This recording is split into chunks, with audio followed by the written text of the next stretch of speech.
نبی صلی الله علیه وسلم فرمایلی د قیامت پر ورځ باندې به د عرش د سوري د لاندې و کسان ودرېږي چې یو پاغي کې هغه ځوان دی چې د الله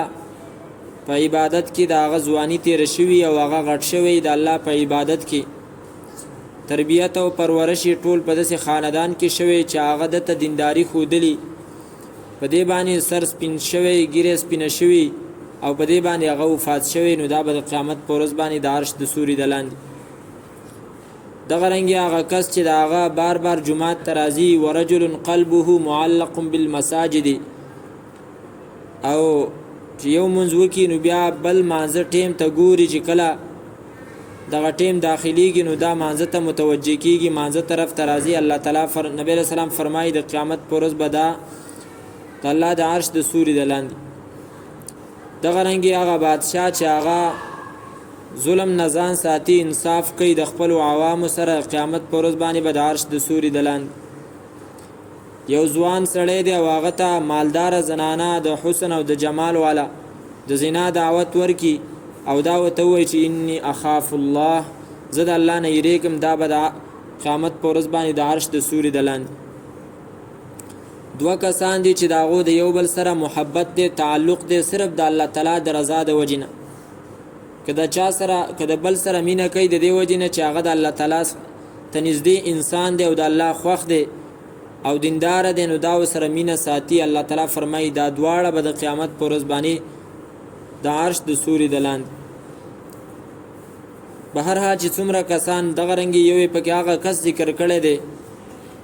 چې هغه ځان له په یو ځای کې ناستي او د الله تعالی یاد وکي او د هغه د سترګو نه اوښکې روانې شي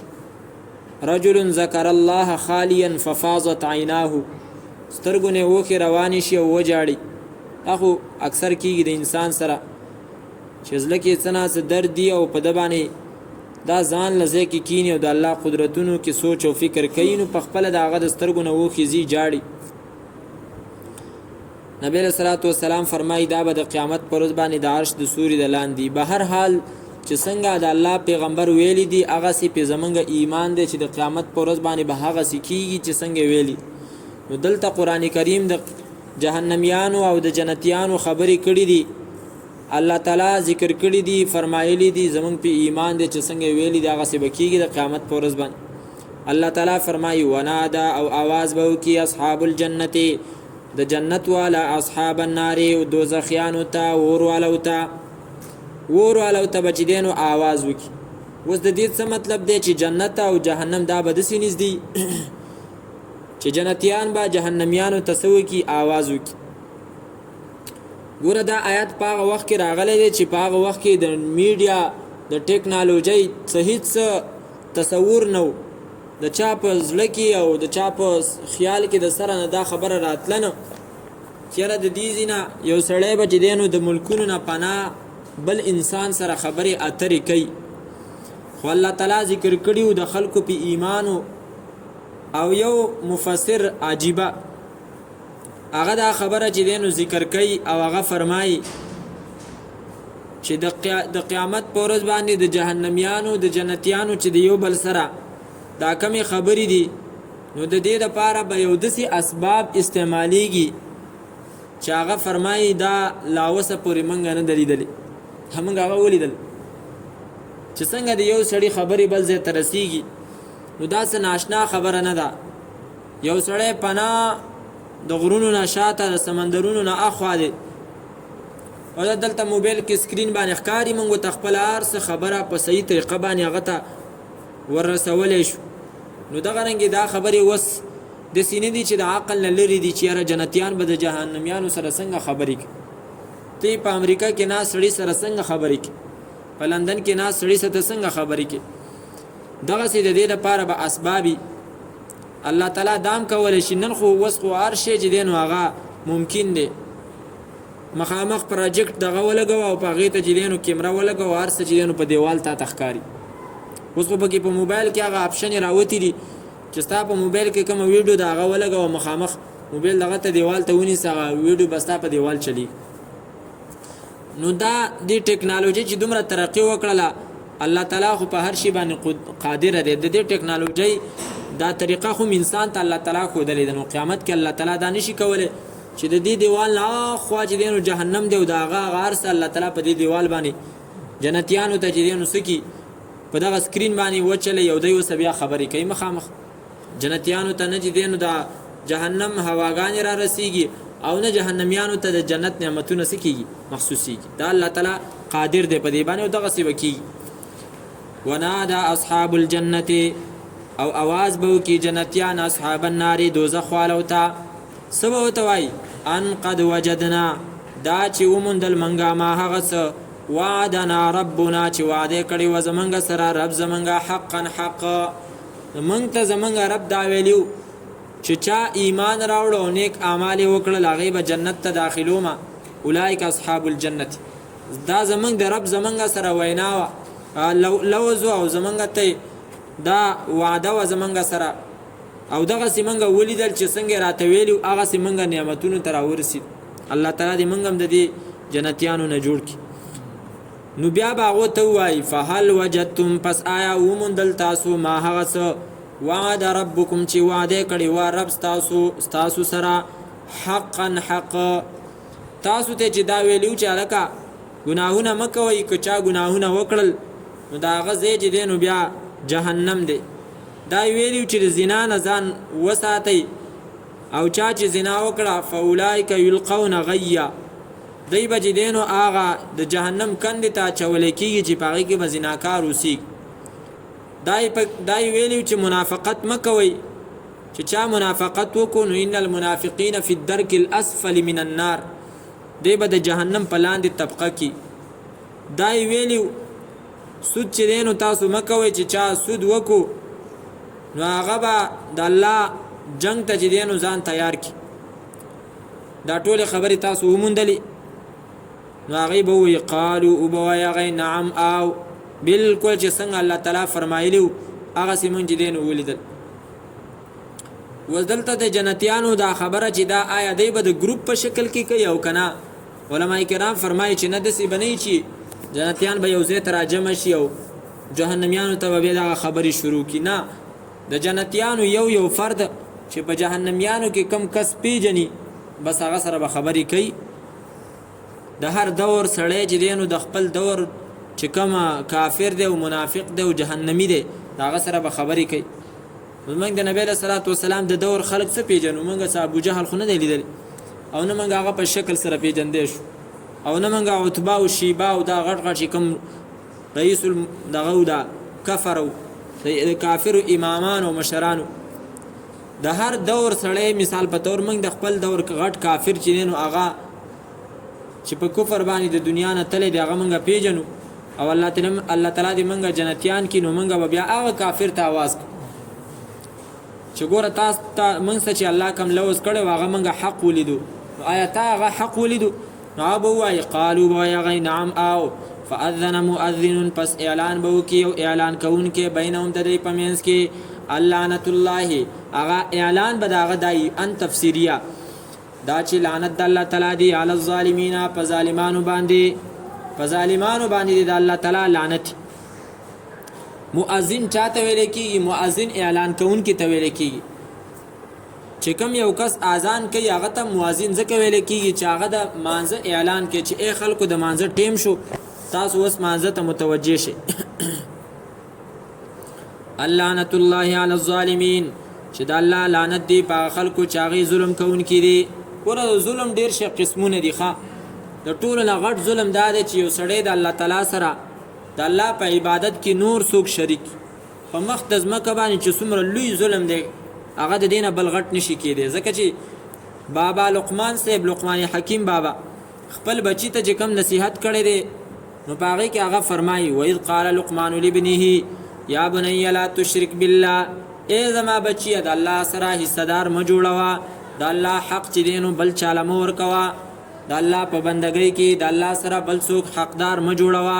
ولی ان الشرک لظلم عظیم ځکه چې یقینا شرک چې دی نو دا ډېر لوی ظلم دی. او اصل کې عربی کې دا ضا لام میم دا ویلی کېږي یو شی په خپل ځای باندې نه کېښودل یو شی په خپل ځای باندې نه کېښودل وضع الشیء فی غیر محله ظلم دغه چې دی نو ظلم دی. وس د عبادت خپل زیره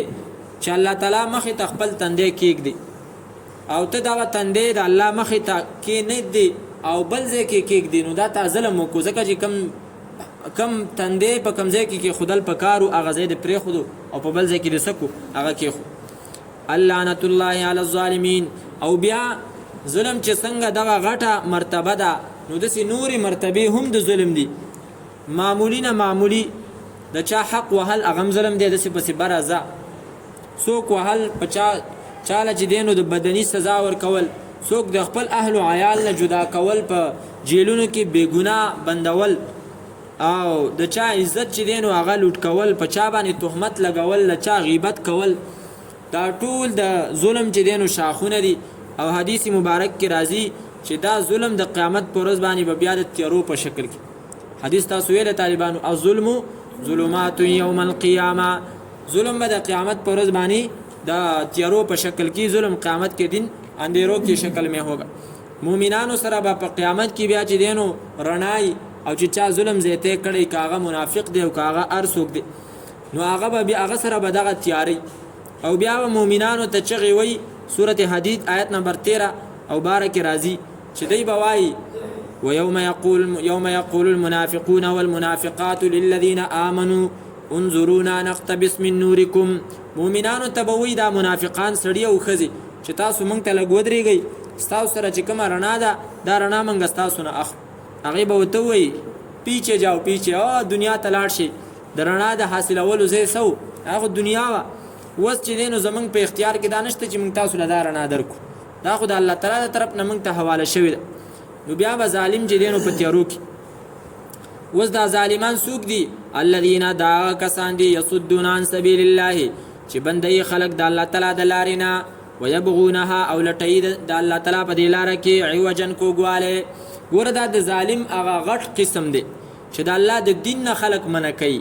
او د الله د لارې نه خلک منع کوي او په دې کې کوږوالی لټوي. اوس د الله تعالی لاره څه شی دی؟ نو د دې په باره کې مخکې موږ ویلي د قرآن کریم په اول سر کې چې د الله تعالی لاره هغه د الله کتاب دی، د الله تعالی لاره هغه قرآن مجید دی، د الله تعالی لاره د الله تعالی توحید او د الله عبادت دی. وان اعبدوني هذا صراط مستقیم. نو چې یو کس د الله د دین نه څوک منع کوي، یو کس د الله تعالی د دین چې هغه اسلام دی د هغې نه څوک منع کوي، یو کس هغه د قرآن کریم نه خلک منع کوي. او په دې کې دام راځي چې ګوره څوک چاته وایي د درس ته مکې نه دام د قرآن کریم نه منع کول، نور به موږ څنګه خلک د قرآن نه منع کوو؟ څوک په قرآن باندې نه پوهېږي. یو کس دی هغه قرآن رالی او ښکلوي په مخ د ځمکه باندې، زه وایم چې کافر به هم هغه ته ونه وایي چې مې ښکلوه. که د قرآن نه منع کول دي نو هغه هم دغه دي چې یاره قرآن کریم دا مقصد چې کوم په پښتو ژبه کې یا په بله ژبه کې بیانېږي او څوک بل چاته وایي چې هلکه دې ته مه کښېنه، دقې ته د قرآن کریم نه منع کول وایي او دغې ته الله تعالی ظالم ویلی دی. یصدون عن سبیل الله چې منع کوي خلک د الله د کتاب نه، ویبغونها عوجا او لټوي په دې کې کوږوالی. اوس په دې قرآن کریم کې شکونه او شبهات د چا پیدا کول، دا په دې کې کوږوالی لټول، حالانکه شکونه پکې نشته دی. دغه رنګې ځینې خلک داسې دی چې هغه د الله تعالی په احکاماتو کې کوږوالی لټوي. اوس دا مقدسه ده، د قربانۍ موقع ده که نه، په دې کې خلک کوږوالی لټوي او دا وایي چېره چا قربانی چې دی نو دا چې خلک قربانی کوي په دې باندې دومره پیسې لګي، په کروڑاو ارباهاو روپۍ په دې باندې لګي، او که دا روپۍ چېرته یو غریب له ورکړی شي او په دې باندې هسپتالونه جوړ کړی شي او دا چل پې وشي او هغه چل پې وشي، نو دا به څومره په ځای باندې پیسې ولګي. یس تاسو دې خبرې ته په ظاهره کې خدا چې دی نو ښایسته خبره ښکاري، خو دې ته تاسو وګورئ یو سړی اوس موږ قرباني کوو که نه، دې منډیانو ته دا خلک دا څاروي راولي، په دې دا څاروي چې چا ساتلی دي د هغو به دلته دا څاروي خرڅ شي، هغو به څونه تجارت وکړي، د ټول کال د هغو چې دی نو پیسې وشو. دغه رنګې چې څومره ترانسپورټ دی او ګاډي دي په هغو کې دا څاروي دلته راوستلی شي، نو د هغو څونه پیسې په دې کې ولګېدي او دغه شوې هغو ګټه وکړله. دغه رنګې په دې کې چې دا څومره خلک دا ځمکه ورکوي په کرایي باندې او د هغو نه کرایهګانې اخلي، د هغو پکې څونه پیسې وشو.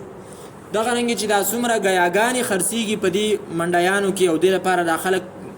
ګاډي راولي، په هغې کې څومره ګاډو والا پیسې وګټلې، په هغې کې دغه څومره